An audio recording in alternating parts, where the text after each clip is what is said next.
la crise budgétaire, les Français en ont de plus en plus conscience. Quand on voit le niveau de préoccupation à l'égard de la dette, c'est plus aussi nébuleux pour les Français. Ils voient un peu la dette dans leur vie quotidienne, ils ont entendu les médias, ils ont entendu un émetteur politique très fort.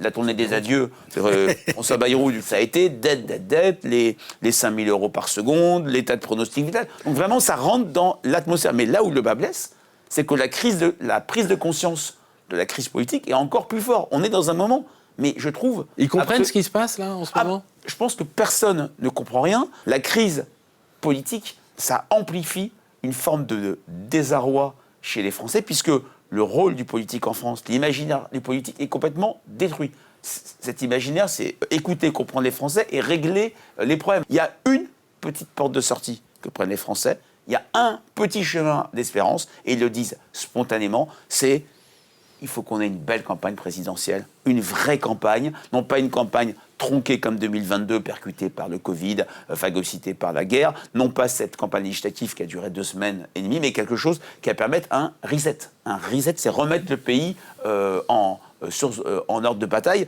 Ce qui caractérise l'état d'esprit des Français, je trouve que ce n'est pas la colère, c'est l'incompréhension et l'inquiétude.